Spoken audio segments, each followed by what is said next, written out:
kita teruskan perkuliahan kita mengenai analisis data yang sudah kita mulai dengan pertemuan pertama atau pertemuan ketiga. Kita mulai pertemuan pertama, pertemuan kedua, dan ini merupakan pertemuan ketiga. Pada pertemuan kedua, kita sudah jelaskan bahwa salah satu yang penting dalam menganalisis data dengan statistika adalah mencari keterkaitan hubungan antara satu atau beberapa variabel dengan variabel yang lain. Nah, ada dua minimal alat analisis yang kita gunakan, yaitu korelasi dan regresi. Nah, korelasi yang biasa kita sebut dengan korelasi, koefisien korelasi Pearson, itu digunakan untuk mencari keterkaitan hubungan antar dua variabel, hanya keterkaitannya saja ya. Nah, sementara regresi itu digunakan untuk mengetahui apakah satu atau beberapa variabel berpengaruh kepada satu variabel.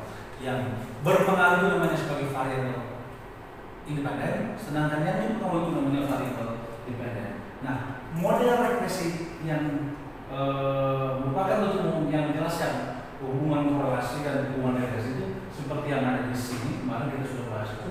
Jadi ada model regresi populasi, ada model regresi sampel, dan ada yang regresi sederhana hanya untuk satu variabel bebas dan satu variabel tak bebas. Sementara untuk regresi berganda, regresi linear berganda, linear itu maknanya hubungannya linear atau tak linear. Regresi linear sederhana berarti variabel bebasnya hanya satu, variabel tak bebasnya satu, dan hubungannya linear. Sedangkan regresi linear berganda, variabel bebasnya lebih dari satu dan hubungannya tetap linear. Nah, kemudian selanjutnya ada regresi non-linear. Nah, itu dia bentuk hubungannya, bentuk hubungannya seperti apa yang ada di slide tadi. Ini kita sudah pelajari kemarin bagaimana kita melakukan uji itu kan.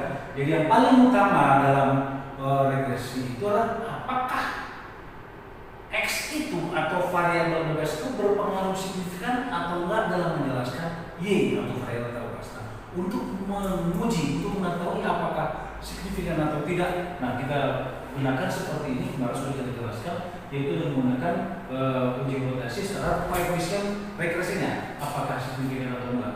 Itu dia terhadap data. Kalau misalnya regresi linear sederhana berarti hanya satu yang diuji, itu dia beta 1. Kalau dia regresi linear berganda berarti lebih dari satu yang diuji, ada beta 1 tergantung pada X-nya. Kalau X-nya ada 5 berarti ada 5 koefisien regresi yang mau kita uji untuk masing-masing X tersebut. Ada X1, X2, X3, X4 tersebut.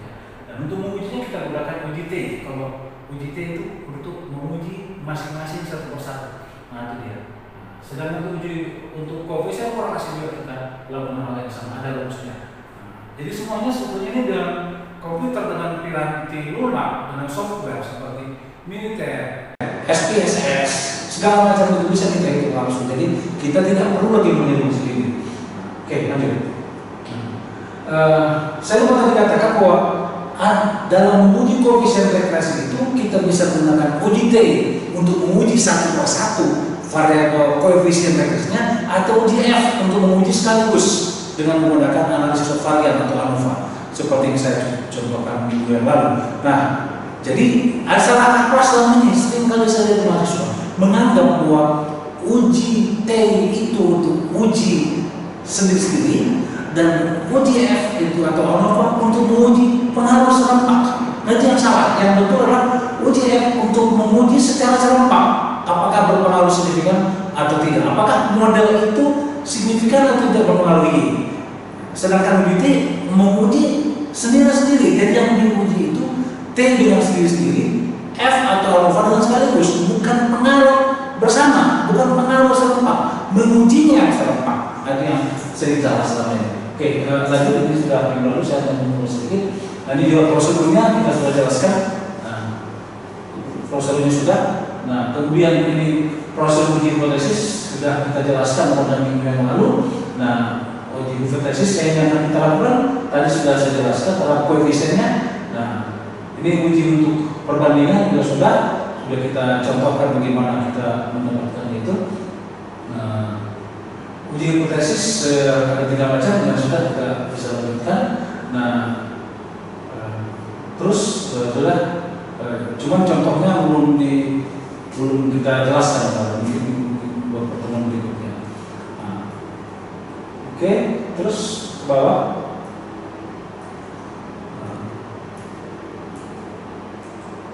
Balik. Terus bawah. Nah, ini dia. Ini contoh. Nah, kita mulai dari sini, kita perkenalan namanya itu. Contoh analisa regresi ingin menjelaskan bagaimana pengaruh iklan terhadap omset penjualan. Nah, kita dapatkan persamaannya dari hasil analisis data dengan menggunakan SPSS. Kebetulan kita menggunakan SPSS ini bahwa omset. Jadi awal itu kita punya data. Kita punya data sebanyak di sini ada 33 data dari sekian 33 sampel, dan kita lihat omset dan iklan yang dikeluarkan. Jadi kita dapat kesimpulan dari data itu bahwa omset sama dengan negatif 64,3 ditambah 17,8 iklan. Jadi ada satuan di situ, koefisien regresinya adalah 17,8. Jadi setiap satu satuan iklan yang dikeluarkan maka akan meningkatkan omset sebesar 17,8 satuan. Jadi kalau satuannya dolar, omset juga satuannya dolar, berarti setiap $1 iklan yang dikeluarkan akan menghasilkan akan menambah omset sebesar 17,8 dolar. Nah, itu maknanya. Kalau rupiah ya rupiah, kalau juta ya juta. Berarti kalau 1 juta iklan yang digunakan ditambah maka akan menambah omset sebesar 17,8 juta kalau kita. Dengan koefisien dengan pengujian yang di atas ini kita lihat 17,8 tadi itu standar deviasi 1,819. Kita lihat P value, nilai P-nya sama 0,000. Artinya apa?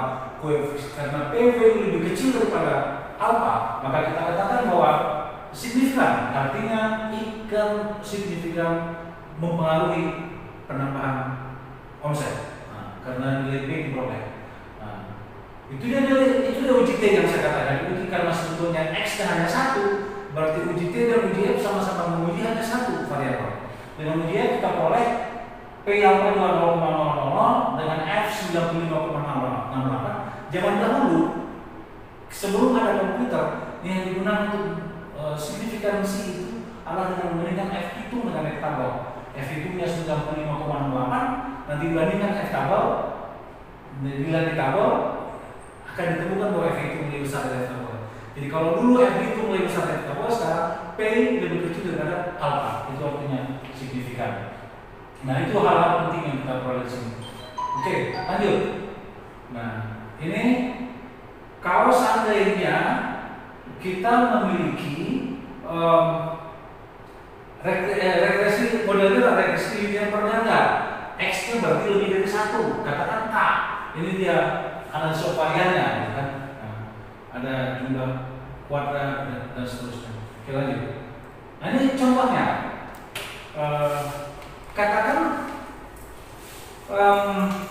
kita punya penelitian yang lain, kita punya data, ada 4 variabel bebas, variabel yang berpengaruh. Itu dia environment, social environment, di lingkungan pekerjaannya, loyalty, loyalitas karyawannya, leadership, kepemimpinan kepala kantornya, kepala pimpinan usahanya, dan salary, sistem penggajian. Jadi diduga ada 4 faktor yang berpengaruh kepada kinerja ataupun bisnis performance dari perusahaan ini yang diteliti. Ada sebanyak 99 perusahaan, ada 4 faktor yang dihipotesiskan atau diperkirakan akan berpengaruh kepada bisnis performance. Yang keempat itu adalah social environment, loyalty, leadership, gaya kepemimpinan atasannya, dan salary, sistem penggajian. Nah, setelah kita gunakan software, misalkan kita gunakan SPSS, diperoleh persamaan seperti ini. Dan besarnya bisnis performance, dugaan besarnya kinerja perusahaan adalah itu dia negatif, positif. Ada koefisien regresi untuk environment diperoleh negatif 0,329. Nah, ini nanti ada pertanyaan gitu. Sementara loyalty prestige 3,935, leadership 0,384, dan salary 0,712. Nah ini kelihatannya sebelum kita uji lebih lanjut kita bisa mempertanyakan ini sesuai dengan teori lingkungan kok berpengaruh negatif. Nah, jadi udah satu kita simpan yang bakal kita pertanyakan nanti. Nah kemudian kita uji dengan ANOVA yang saya katakan tadi, uji F itu. Uji dengan ANOVA, kita lihat apakah, jadi hipotesisnya apakah regresi itu signifikan, apakah 4X itu signifikan mempengaruhi Y yang dalam bisnis performance. Jadi kita lihat di sini berdasarkan ANOVA, kita peroleh signifikansinya adalah 0,000, berarti sudah sangat kecil dan pasti lebih kecil daripada alfa berapapun. Katakanlah alfa yang biasa kita gunakan 0,05, berarti lebih kecil dan signifikan. Artinya apa yang kita simpulkan dari sini? Paling tidak atau minimal ada 1X yang berpengaruh kepada Y. Minimal ada satu dari keempat X itu yang mempengaruhi Y. X apa tadi? Environment, loyalty, leadership, dan salary system. Nah, yang berpengaruh kepada business performance. Yang mana itu berpengaruh? Nah, itulah kita lanjutkan menggunakan pengujian dengan uji T kepada masing-masing koefisien regresinya. Coba lanjutkan. Nah, ini lagi hasilnya. Kita lihat di sana untuk work environment, nanti lingkungan bekerja signifikansi dengan 0,507, berarti tidak signifikan, tidak cukup besar, melebihi alfa. Katakan alfa dengan 0,05 sudah jauh lebih besar. Dan ternyata memang kalau seandainya dia signifikan, malah kita justru akan bingung mungkin memikirkannya, karena dia peroleh tadi negatif kan. Tapi karena dia tidak signifikan, berarti negatifnya pun kita abaikan. Toh tidak, kita bisa katakan dia tidak berpengaruh. Jadi kalau sudah tidak berpengaruh, nggak usah juga terlalu pikirkan kenapa dia negatif, kenapa positif. Tapi kalau dia berpengaruh, signifikan pengaruhnya, dan dia negatif, sedangkan seharusnya positif, kita harus konfirmasi, kita harus klarifikasi, kita harus justifikasi kenapa dia negatif. Harusnya positif atau negatif. Berarti ada masalah dengan teori atau ada masalah dengan empiris. Ada dua kemungkinannya. Yang salah teorinya atau yang teori yang tidak cocok dengan komunitas yang kita teliti, atau kita yang salah sehingga dia tidak sejalan dengan teori. Tentu kita tidak mungkin kita katakan kita salah karena kita sudah benar. Tidak mungkin kita katakan teori salah, udah bertahun-tahun teori itu. Berarti ada sesuatu yang harus kita justifikasi. Kenapa dia tidak sama dengan teori? Tapi dalam hal ini kita tidak perlu, karena memang hasilnya tidak signifikan. Beruntung kita, kan, kalau kita punya data seperti ini, kita tidak perlu mengklarifikasi itu lagi karena ternyata tidak signifikan. Loyalitas 0,000 lebih kecil sangat kecil, berarti dia akan lebih kecil dari berapa signifikansi level yang akan digunakan. Berarti untuk meningkatkan bisnis performance, kita bisa lakukan dengan meningkatkan loyalitas tenaga kerja. Karena loyalitas berpengaruh signifikan untuk meningkatkan bisnis performance. Salary system 0,04. Kalau kita gunakan alpha 0,05 itu masih lebih kecil. Berarti kita bisa katakan signifikan bahwa dia lebih besar dari lebih kecil dari P-nya, P-value lebih kecil pada alpha, makanya kita katakan salary system itu lebih besar dari 0. Berarti koefisien salary system lebih besar 0, artinya salary system berpengaruh secara signifikan dalam menentukan bisnis performance. Jadi dari 4 variabel ini ada 2 yang kita anggap bisa meningkatkan bisnis performance, yaitu employee loyalty dan salary system.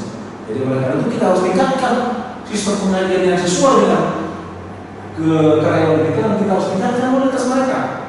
Nah, berarti ya bagaimana itu bukan urusan statistik lagi. Keputusan apa yang diambil oleh manajer, katakan HRD-nya, ya tentu dia yang bagaimana caranya meningkatkan performance dari aspek ketenaga kerjaannya. Mungkin orang-orang yang tidak loyal bisa dibuang, kan? Ini kan terlepas dari benar atau salah secara etika ya. Mungkin seperti itu, mungkin kita tinggal bagaimana meningkatkan loyalitas karyawan. Nah, mungkin memperbaiki sistem pengkajian dan sebagainya. Jadi yang 2 ini bisa menjadi dasar untuk mengambil keputusan oleh si manajer bagaimana caranya memperbaiki kinerja perusahaan. Nah, itu yang kita simpulkan. Oke, lanjut. Itulah yang kita sudah bahas dari hasilnya. Nah, sekarang pada hari ini kita akan membicarakan ada, kalau kita mengadakan penelitian, ini kembali ke metode penelitian ya. Kalau kita mengadakan penelitian, ada 3 uji yang kita akan lakukan. Pertama, uji kelayakan alat ukur, uji instrumen. Ini mungkin dipelajari ketika belajar metode penelitian. Itu ada 2 hal minimal yang kita akan pertimbangkan: reliability and validity. Apakah alat ukurnya reliable? Apakah alat ukurnya valid? Itu dengan banyak sekali ujinya itu kan. Nah, uji-uji tes, dan segala macam. Dan yang kedua adalah uji kesesuaian alat, analisis. Apakah alat yang saya gunakan ini sesuai atau enggak dengan modelnya, dengan adatnya? Nah, itulah yang kita lihat, karena hampir semua alat analisis itu memiliki asumsi yang harus dipenuhi agar alat itu hasilnya tidak bias. Nah, untuk menggunakan regresi misalnya, regresi itu akan menghasilkan hasil uji yang bagus, akan bisa kita gunakan secara tepat menggambarkan hubungan antar variabel yang kita analisis. Itu harus memenuhi asumsi. Jadi disebut sebagai classical assumption for the regression analysis. Ada asumsi klasik yang mesti dipenuhi. Kalau ini tidak dipenuhi, maka akan bermasalah hasil uji kita. Pertama adalah normality, yang kedua homoscedasticity, no multicollinearity, and no autocorrelation. Nah, ini yang harus dipenuhi, dan untuk itu kadang-kadang kita perlu menguji. Kalau kita ragu dengan apakah asumsi ini dipenuhi atau enggak, kita perlu menguji keempat ini. Dan itu juga sebenarnya dengan piranti lunak, software seperti Minitab, seperti SPSS sudah menyediakan itu untuk kita agar kita bisa memeriksa apakah data yang kita miliki fit to the assumption, cocok dengan asumsi atau enggak, sehingga bisa hasilnya akan tidak berbias. Oke. Nah, pertama normality. Apakah normality? Normality in general, the normality test is to compare the empirical data. Artinya kita tinggal membandingkan data yang kita miliki dengan teori data distribusi normal. Jadi ada data yang kita miliki, apakah normal atau enggak, tinggal kita bandingkan dengan data yang sudah ada yang secara teoritis normal. Jadi kalau mirip datanya ini pola penyebarannya, ingat kuliah pertama setelah saya katakan bahwa salah satu cara untuk melihat itu adalah dengan histogram. Nah, ini dari sini. Jadi untuk melihat, mendeteksi kenormalan ini ada banyak cara yang kita akan lakukan. Ada histogram. Kuliah pertama saya sampaikan bentuknya seperti gerta terbalik atau enggak, simetris enggak, bumbu di tengah atau enggak, kiri kanannya kecil atau enggak. Nah, dengan histogram, dengan Stanley diagram, dengan scatter diagram, dengan box plot diagram, dengan Lilly Fox, ada namanya uji Lilly Fox, dengan Kolmogorov Smirnov test, dengan goodness of fitness, dengan normal bipolar, ada namanya kalau kita gunakan regresi dengan spesies akan keluar langsung normal bipolarnya itu, dan kita akan bisa mendeteksi itu apakah data yang kita miliki normal atau enggak. Nah, jadi sebagian besar tes-tes yang saya sebutkan tadi itu sudah tersedia dalam software SPSS, Minitab, dan lain sebagainya. Nah, ada satu, kalau datanya nggak normal, maka kesimpulannya bias. Jadi normality test sangat penting dalam menggunakan regresi. Kalau datanya nggak normal, data variabel independennya, data Y-nya itu harus mengikuti pola penyebaran normal, atau kita yakini dia diambil dari populasi yang menyebar mengikuti distribusi normal. Nantinya indikasinya dilihat dari residualnya, apakah residualnya normal atau enggak. Jadi yang pertama Minitab. Jadi ini nanti pada kuliah berikutnya akan saya tunjukkan bagaimana caranya. Jadi untuk SPSS misalnya normal itu dimulai dengan analysis, lihat perintah-perintah yang akan kita gunakan untuk melihat apakah normal atau enggak. Analyze, descriptive statistics, explore, select the variable to be tested, put on dependent variable. Jadi pilihlah variable test dalam independent variable, kemudian pilih both, dua-duanya, nanti ada perintah itu, kemudian pilih histogram, Stanley diagram, atau normative plot with test. Jadi ini yang langkah-langkah kita lakukan sehingga akan keluar hasilnya. Oke. Itu yang pertama ya. Jadi pada kuliah berikutnya saya akan tunjukkan semua bilangan yang saya sampaikan ini, bagaimana kita menggunakan SPSS sebagai contoh untuk melihat kenormalan data. Jadi hari ini kita akan bicara mengenai teori misalnya bagaimana data yang kita miliki itu harus diikuti pola penyebaran normal. Kalau dia tak normal, berarti analisis kita bisa jadi berbias. Yang kedua, homoscedasticity. Homoscedasticity artinya bahwa kita menggunakan regresi itu harus tidak boleh melakukan homoscedasticity. Artinya tidak boleh heteroscedasticity, artinya nilai ragam, nilai varians dari dependent variable dari Y harus sama untuk setiap nilai X. Jadi X-nya 1, X-nya 2, X-nya 5, X-nya sekian dari span yang ada itu. Nilai keragaman dari Y harus seragam. Ini kalau kita kuliah dari ini saya belum bisa menggambarkan. Saya gambarkan aja. Jadi keragaman setiap Y untuk setiap X harus sama, harus seragam ininya. Kelengkungan gambar histogram tadi itu. Jadi kalau misalnya yang satu tinggi begini, yang satu melebar jauh, yang satunya lagi tinggi dan melebar segala macam, berarti itu melanggar homoscedasticity atau dikatakan heteroscedasticity. Jadi itu kuncinya harus seragam. Nah ini konsekuensinya kalau homoscedasticity dilanggar, kalau secara teori statistik kalau kita hitung dia dari perhitungannya menjadi S-nya sangat besar.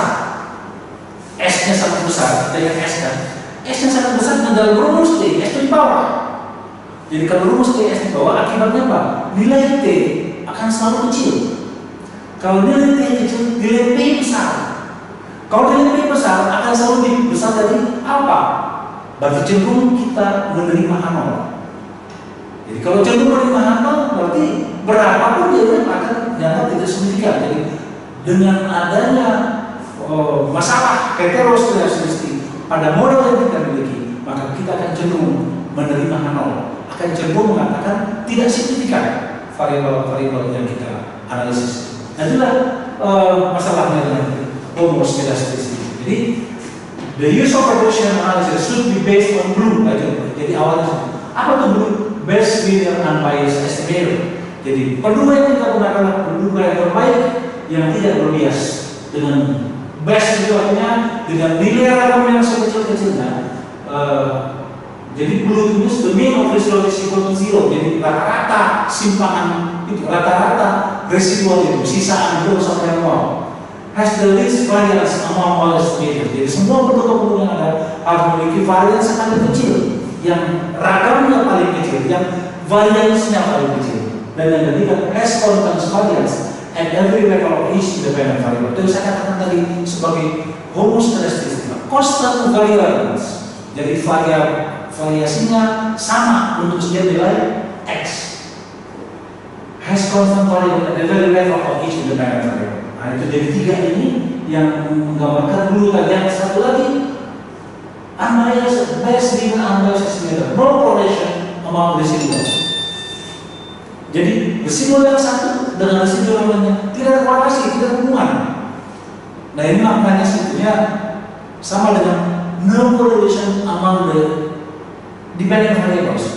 Nilai yang saya peroleh untuk individu A dan nilai yang saya peroleh individu B itu tidak terkait sama sekali.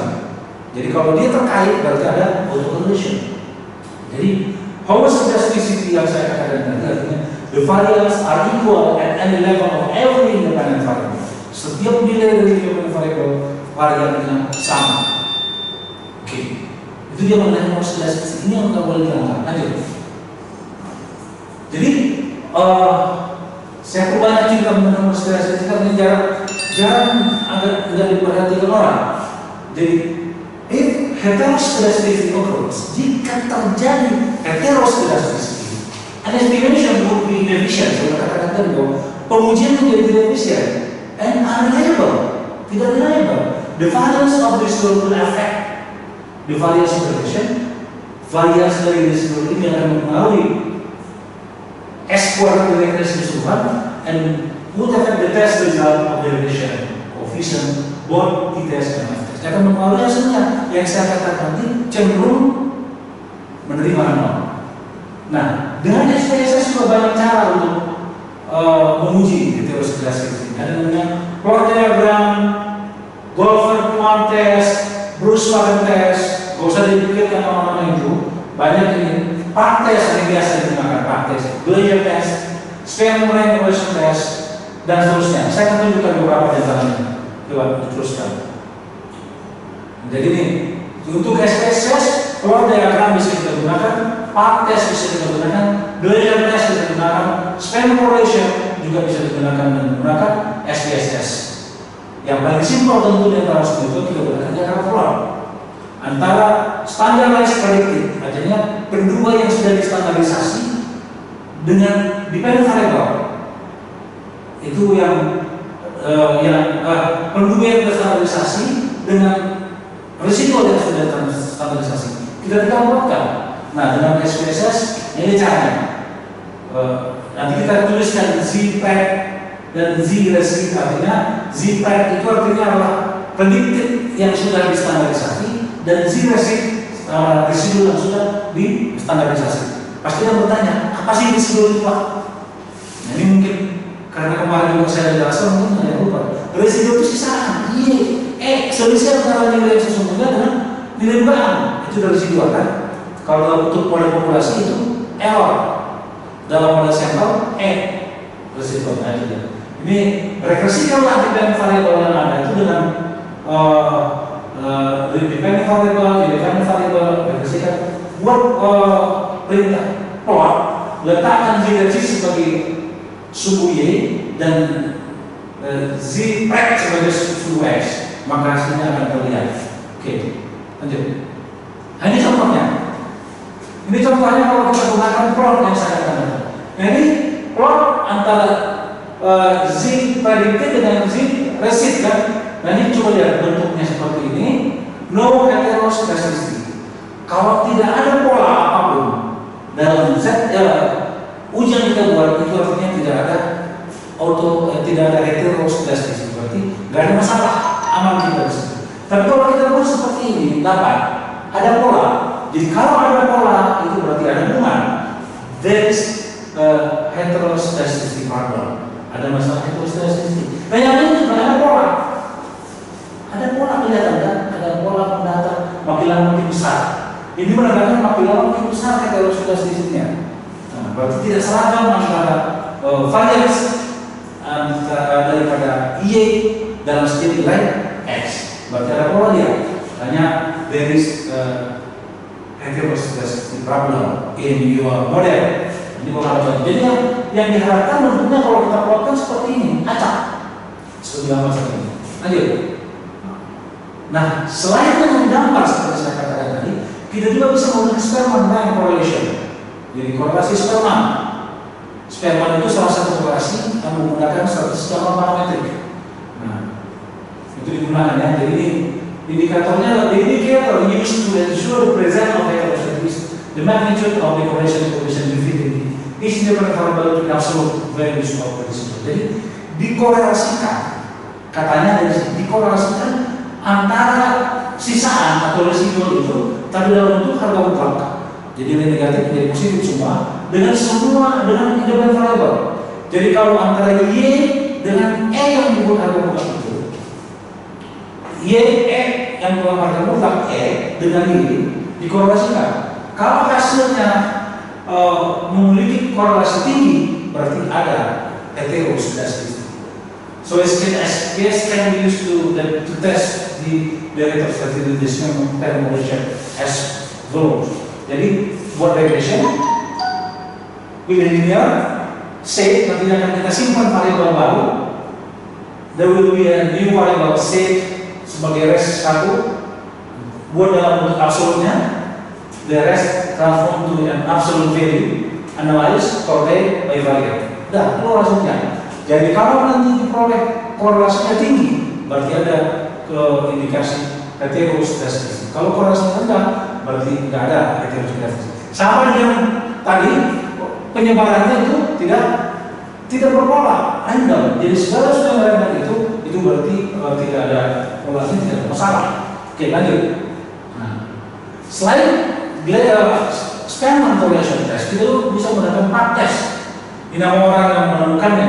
PAC test is similar to Spearman test, sama dengan Spearman. PAC use regression instead of correlation coefficient. Jadi kalau Spearman itu menggunakan korelasi, si PAC itu menggunakan regresi antara logaritma dari E dengan semua X. Tadi kan si Spearman hanya Y dengan X, Y bukan dengan E yang dalam parameter. Kalau PAC enggak, dia regresikan semua independent variable dengan E kuadrat. Lupakan 2 kan supaya hilang nilai negatifnya. Tapi dalam bentuk log, logaritma natural. Log. Nah, hasilnya seperti ini. Dengan SPSS, it's just needed to transform all independent variable to the log form, and log form is what is just equal to the log form dan seterusnya. Jadi form the result heteroscedasticity depends on the significance of regression. Kalau regresinya nanti ini signifikan, berpengaruh, berarti ada heteroscedasticity. Kalau nggak berpengaruh, berarti nggak ada heteroscedasticity. Nah, jadi mau lanjut saja. Oke, terus kan berikutnya Glaser. Kalau si PAC tadi menggunakan pangkat 2 yang dilakukan, Glaser digunakan angka mutlak, sama aja hasilnya. Kalau dia signifikan, berarti dia berpengaruh secara signifikan, berarti ada heteroscedasticity. Oke, 2 ya, ada normality, ada homoscedasticity, sekarang multi-collinearity. Jadi no multi-collinearity, tidak ada multi-collinear. Apa sih multi-collinearity? Multi-collinearity is the present of a perfect linear correlation or a very high correlation among the independent variables, which is caused the regression coefficient are no longer supposed to be affected. Jadi multi-collinearity itu tidak nampak hasilnya kalau seperti itu, tidak lagi menggambarkan efek yang semuanya dari independent variable. Apa sih? Seperti saya katakan, apa itu multi-collinearity? Multi-collinearity itu adalah a perfect coefficient, a perfect correlation among the independent variable. Ada korelasi yang mutlak, nilai korelasinya satu antara independent variable. Jadi independent variable yang satu ditentukan oleh independent variable yang lain.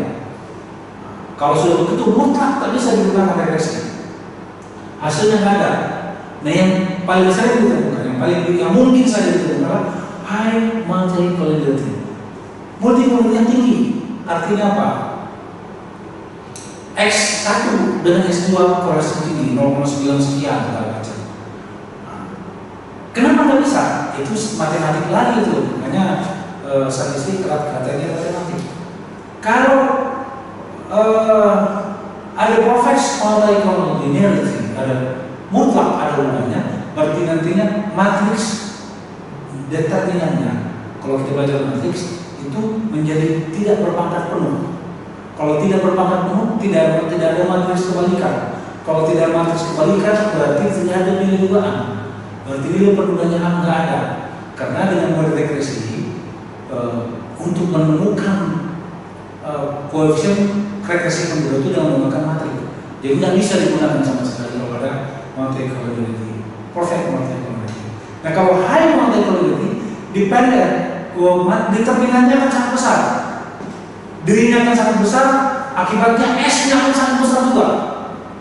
Sama dengan tadi normality, kalau S-nya sangat besar, akibatnya koefisien lagi perdugaan selalu akan menerima halal, cenderung menjadi halal diterima. Itulah dia filosofinya. Kenapa ini tidak boleh tinggi? Makanya harus diuji apakah tinggi atau enggak.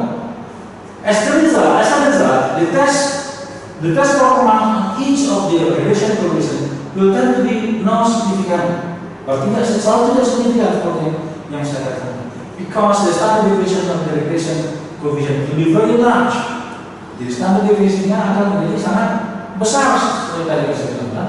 Dan nilai T-nya atau nilai nilai itu kan small, akan menjadi kecil. So it tends to reject the basic hypothesis. Nilai T kecil. Sorry, bukan to reject ini, salah ini. Tend to receive the hypothesis. Balik ini salahnya. Cenderung menerima nol. Tend to reject the alternative. Artinya Hal itu selalu kami terima karena S kecil, T kecil. Salah apa nih? Balik. That's why makanya biasanya if the model is not free from multicolority, kalau model kita nggak bebas dari multicoloritas, koefisien determinasinya, kalau R kuadratnya itu akan sangat tinggi. Karena kita R kuadrat kan tinggi sekali semua. Kalau R kuadrat sangat tinggi, nilai F statistik akan tinggi. Statistik F hitungnya itu akan sangat tinggi. Tetapi koefisien itu menjadi kecil-kecil. Jadi kalau kita menggunakan regresi linear berganda, diperoleh R kuadrat sangat tinggi, koefisien determinasi sangat tinggi, F-nya sangat tinggi, P-nya tentu sangat rendah, 0,00 sekian. Tapi nilai koefisien regresi itu banyak yang kecil-kecil. But the regression coefficient tends to be no significant because the value of this tends to be very small. Nilai T-nya akan kecil masing-masing. Hanya satu mungkin yang tinggi sekali, yang lainnya 0. Berarti kita curiga adanya masalah multicolority. Jadi itu yang harus kita lihat dalam model kita kalau kita menggunakan regresi. Sekali kita melakukan kecil-kecil dia T-nya, sementara F-nya besar, R besar, ada kecurigaan ada multicoloritas. Oke, lanjut. Nah, kita juga bisa melihat multicoloritas ini banyak alat yang kalau kita buka dengan menggunakan SPSS akan muncul di sini CI, TOL, eigenvalue, VIF akan ditunjukkan.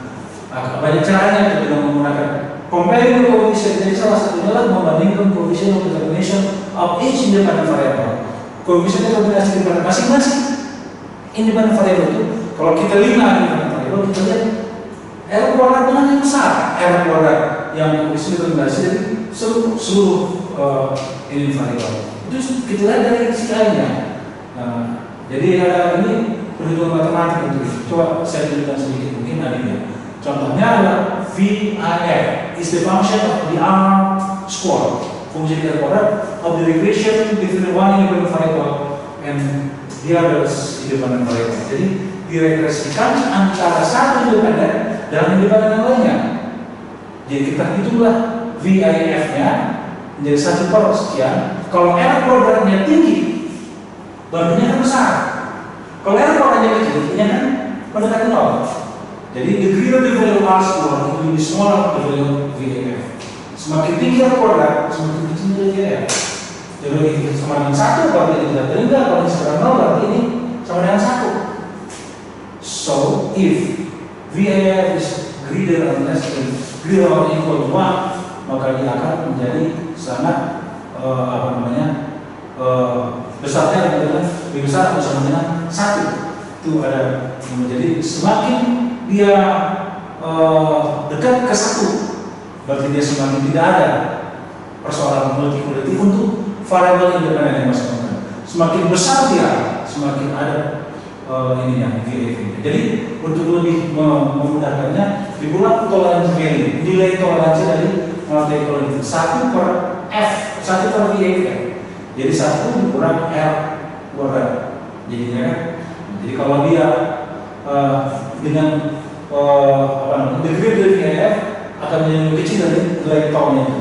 Jadi untuk multicolority biasanya kalau VIF-nya lebih besar dari 5, dianggap ada multicolority yang serius.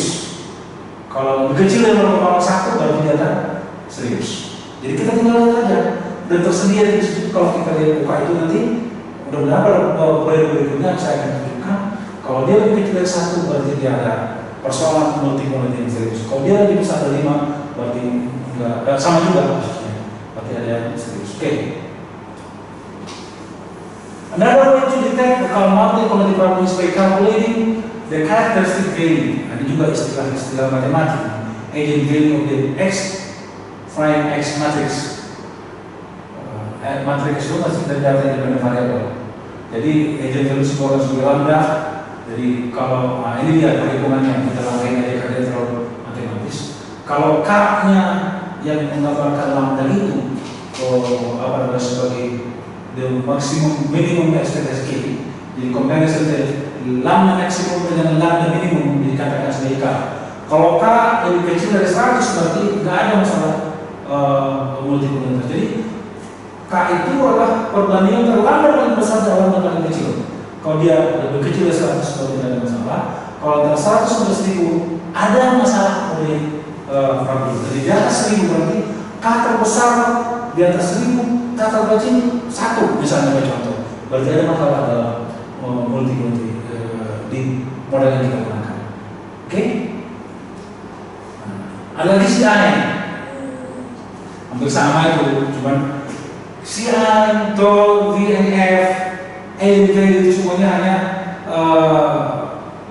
varian dari satu sebagainya, hasilnya yang sama. Jadi si I itu kalau di bawah si I itu disebut jadi skor atau K. Jadi K akan dari K kalau di bawah 10 berarti tidak ada masalah, antara 10 dan 30 berarti model kalau di problem, di atas 30 berarti ada serius, masalah serius. Nah, jadi bagaimana kita menggunakan SPSS untuk mengetahui VAF atau AVLCI akan keluar sekaligus. Ada after dividing problem, then ketik statistik, ketik quality diagnostic akan muncul semua. Kalau perlu buat covariance matrix akan keluar semua hasilnya. Itu caranya kita mendeteksi ada atau tidaknya multi-quality problem dalam yang kita miliki. Oke, berarti ada 3 tadi ya. Normality, heteroscedasticity, no heteroscedasticity maksudnya, atau homoscedasticity. Yang ketiga tadi adalah multi-correlated. Yang keempat adalah autocorrelation. Nah, the presence of highly correlated with one observation value and other observation value. Adanya korelasi yang tinggi antara satu unit pengamatan dengan unit pengamatan lainnya, itu autocorrelation. Seperti yang saya katakan tadi, penelitian kita misalnya tentang usaha mikro. Ada 45 usaha mikro yang kita ambil datanya. Usaha mikro yang ke-7 nilainya sekian, usaha mikro yang ke-8 nilainya sekian. Tidak ada hubungannya nilai yang ini, yang dan seterusnya yang lain. Kalau ini berhubungan, itu berarti ada autocorrelation. Nah, biasanya kalau data yang kita miliki data cross section, data yang diambil pada waktu yang bersama dari individu yang berbeda, itu kecil kemungkinan ada autocorrelation. Tapi kalau kita menggunakan data time series, ini sering kita temukan masalahnya. Karena data time series adalah data dari waktu, dari tahun ke tahun, dari bulan ke bulan, semester ke semester, minggu ke minggu, hari ke hari, dan sebagainya. Jadi, bila kita pada tahun ini, ada kemungkinan orang di yang keluar atau sebelumnya, dan seterusnya. Sehingga ada problem autokorelasi. Usually autocorrelation problem is rare or found for the cross-section data. But it often occurs for the time series data. Itu contoh tadi. Satu cara untuk mendeteksi untuk autocorrelation menggunakan tes DW, Durbin Watson test. This test is based on the consideration that the residual for a certain period in the regression model is each one square the residual in the previous period. So it can be expressed as RT, artinya nilai error, nilai residu pada tahun T dipengaruhi oleh data sebelumnya dengan koefisien sebesar rho misalnya. Jadi kalau rho this magnitude is between -1 to 1, it is an indicator of the level of the correlation. Jadi kalau di antara jadi tergantung berapa besarnya rho itu. Kalau dia besarnya antara negatif 1 dan 1. Kalau dia semakin dekat ke negatif 1 berarti ada korelasi negatif, semakin dekat ke 1 berarti ada korelasi positif, dan kalau dia ke 0 berarti tidak ada autokorelasi. Oke, lanjut. Nah ini D adalah indikator dari level autokorelasi yang dituliskan sebagai ini rumusnya. Jadi D itu merupakan autokorelasi antara residual tahun ke T dan residual tahun ke T kurang 1 dengan bla bla bla bla dengan matematika biasa diperoleh rumusnya 2 kali 1 dikurang rho. Jadi kalau rho sama dengan 1, D sama dengan 0. Kalau rho sama dengan negatif 1, D sama 4. Kalau rho sama 0, D sama 2. Jadi kalau D diperoleh dekat ke 0, semakin dekat ke 0, semakin besar autokorelasi. Semakin dekat ke 4, semakin besar autokorelasi dan tanda negatif. Jadi kalau dia mendekati 4 berarti autokorelasinya besar tapi hubungannya negatif. Kalau dia mendekati 0 besar hubungannya tapi namanya positif. Jadi sebagusnya D itu sama dengan 2. Jadi semakin dekat ke 2, semakin tidak ada autokorelasi antar variabel yang kita amati. Makanya sedikit then the closer D to 2, the less possibility to have an autocorrelation. The closer D to 0, the more possibility to have positive autocorrelation problem. And the closer D to 4, the more possibility to have a negative autocorrelation problem. Jadi kalau kita menghitung D-nya itu kalau bisa lebih dekat ke 2, baru kita nanti dalam autokorelasi. Oke, lanjut. The limit indicating D close to or far from mengindikasikan apakah dia dekat ke atau jauh dari 0, 2 atau 4 bisa determined by using Darwin-Watson table. Jadi mesti pakai table itu belum bisa dibandingkan dengan table itu. We shows the value of DL, batas L bawah dan batas bawah D dan batas atas D, DL dan DU, depending on the numbers of variables and observation. Jadi besarnya DL dan DU itu tergantung pada besarnya banyaknya variabel dan banyaknya sampel yang dibutuhkan. Jadi kalau D itu lebih kecil daripada DL, D lebih kecil daripada D terendah, berarti positif, ada autokorelasi. Ada autokorelasi positif.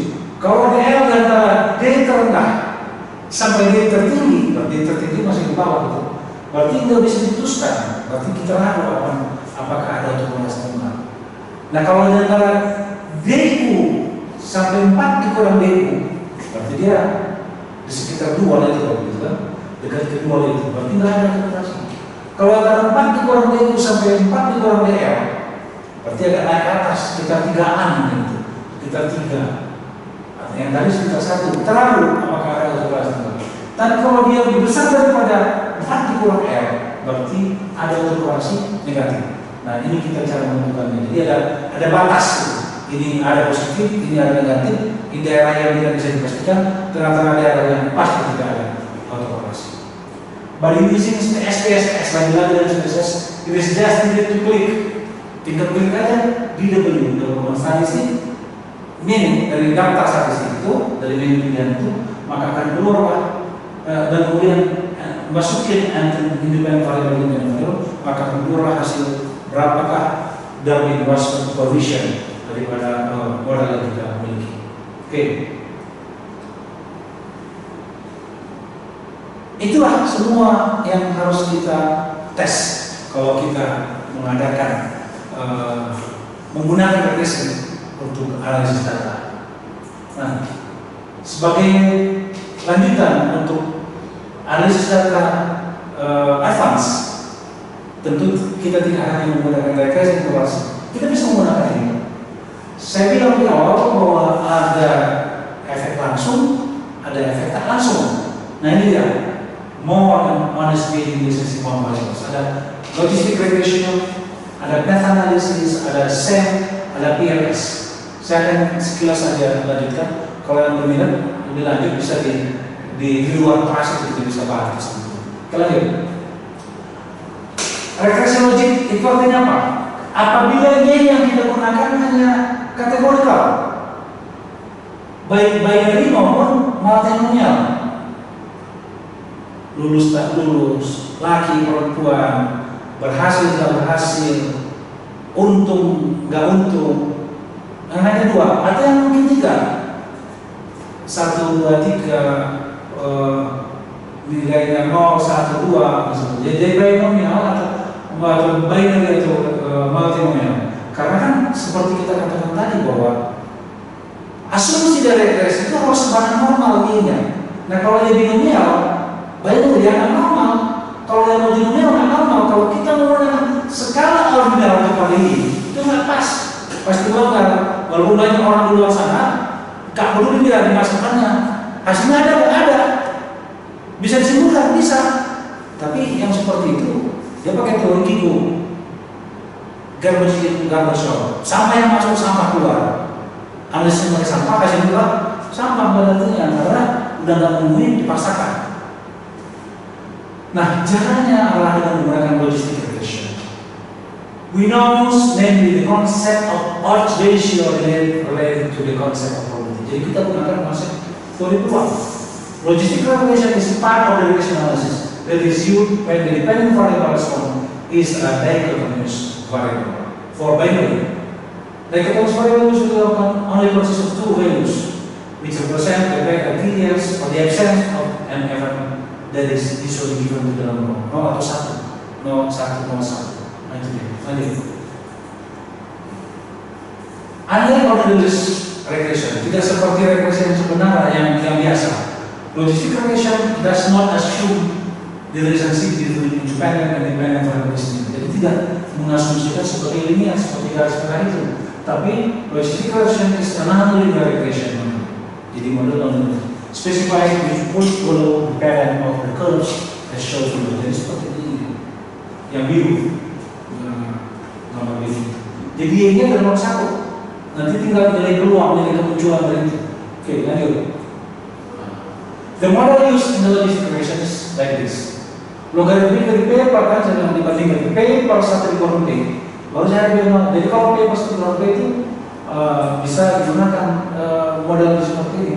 Where P is the possibility for Y is equal to 1 and X1, X2, Xp, and so on dependent variables. And the B's are the regression coefficient. Jadi kita melihat dari B-nya, apakah signifikan atau tidak. Oke, itu dia apa namanya? Kalau kita melihat data dalam bentuk binary. Selanjutnya logistik layer and indirect effect. Waktu kuliah kedua, saya katakan bahwa kalau kita menggunakan regresi, pengaruh X terhadap Y itu dua-duanya sudah di situ, pengaruh langsung dan pengaruh tak langsung. Nah, kita bisa elaborasi lebih lanjut. Ada pengaruh yang langsung, ada pengaruh tak langsung. Kita bisa menggunakan salah satu dari model ini, path analysis atau analisis lintas, structure equation model, dan ataupun partiality square. Ini sedang terang sebelumnya. Lanjut. Nah, ini contoh path analysis. Path analysis sebenarnya landasan daripada SEM dan PLS itu path analysis. Is a technique for analyzing the causal relationship, menganalisis hubungan sebab akibat yang muncul dalam multiple regression. Tapi dependent variable-nya mempengaruhi dependent variable bukan hanya direct, tapi juga indirect. Bukan hanya langsung, tapi juga tak langsung. Katakanlah kita mulai seperti ini. X1 berpengaruh kepada Y, kita nyanyikan. X2 berpengaruh kepada Y, tapi bisa mempengaruhi X4. X3 berpengaruh kepada Y, juga bisa mempengaruhi X4. Jadi X2 tak ada langsung berpengaruh ke Y. Jadi modelnya seperti ini. X1 ada langsung, ada mempengaruhi X4. X3 ada langsung, ada mempengaruhi X4. X2 hanya mempengaruhi X4. X4 berpengaruh langsung itu ada. Jadi delta 1, delta 2, delta 3 dalam model itu indicating indirect effects. Jadi merupakan pengaruh X1, X2, dan X3 terhadap Y melalui X4. Jadi X1, X2, X3 ada pengaruh tidak langsung terhadap X4 melalui terhadap Y melalui X4. Sementara row 1, row 2, row 3, row 4 merupakan pengaruh langsung dari X1, X3 dan X4 kepada Y. X2 tak berpengaruh langsung, tapi berpengaruh kepada X4 berpengaruh kepada Y melalui X4. Nah, ini dia path analysis. Jadi kita bisa menentukan besar masing-masing. Jadi besarnya pengaruh langsung, ini besar pengaruh tak langsung, ini pengaruh tak langsung, ini pengaruh tak langsung, ini pengaruh langsung, ini pengaruh langsung dari X4. Oke, lanjut. Nah, bedanya dengan SEM. SEM singkatan dari structural equation model. A very general, chiefly linear, chiefly cross-sectional statistical modeling technique.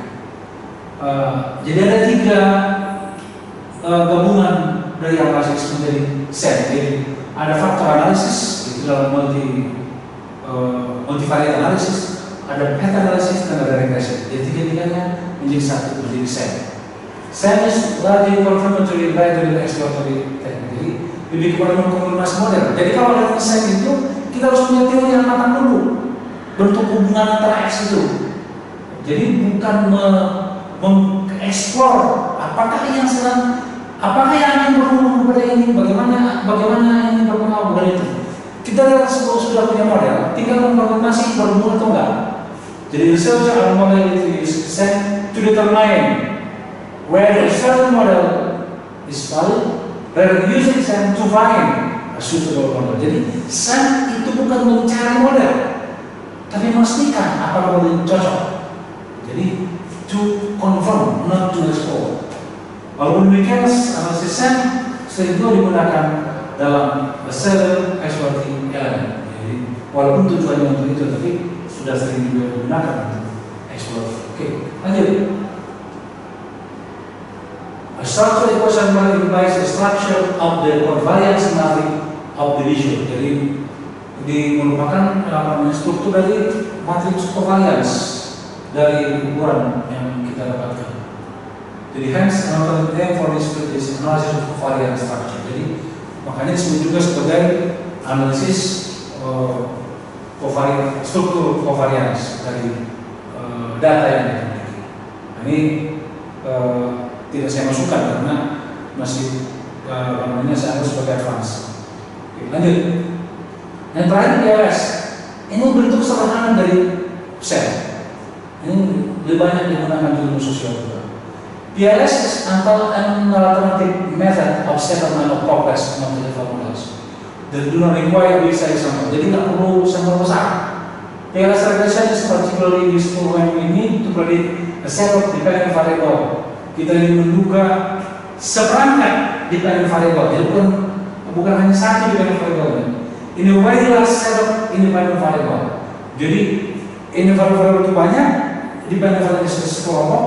Nah, bisa digunakan PLS. In addition, there are also some advantages karena PLS will have implication for the optimal prediction accuracy. Jadi memiliki akurasi yang optimal. PLS method is a powerful method of analysis. Merupakan metode yang sangat bagus, sangat kuat. Sebab dia tidak memerlukan asumsi dari it does not need assumption, bukan asumsi. Dia tidak memerlukan skala pengukuran yang lebih tinggi seperti di regression harus skala X-nya harus Y-nya harus skala interval minimal. Jadi dan juga bisa digunakan untuk mengkonfirmasi teori. Oke, habis ya. Habis. PLS regression is teknik yang paling terbaru lah, beberapa tahun yang lalu. Sekarang sih udah lama. Ya, dan generalize dan combine feature from. Jadi dia menggabungkan lagi. Jadi kalau tadi faktor analisis untuk sen, tambah lagi prinsip komponen analisis. Jadi semuanya terminologi untuk multivariate analisis. PCA, prinsip komponen analisis dan multiple regression. Its goal is to predict or to analyze a set of dependent variables from a set of independent variables or predictors. Jadi dia kita bisa gunakan yang lain-lain seperti tadi ada. Jadi lebih efektif digunakan bukan lagi SPSS tapi ada Smart PLS, PLS Graph, VPLS atau PLS GUI dan sebagainya. Jadi ini yang lebih abstrak yang sering kita gunakan untuk menggunakan PLS untuk analisa seperti ini. Saya pikir itu untuk pertemuan kita sekali ini. Untuk yang akan kita akan menggunakan SPSS untuk contoh-contoh penggunaan yang lain. Baik, sampai jumpa.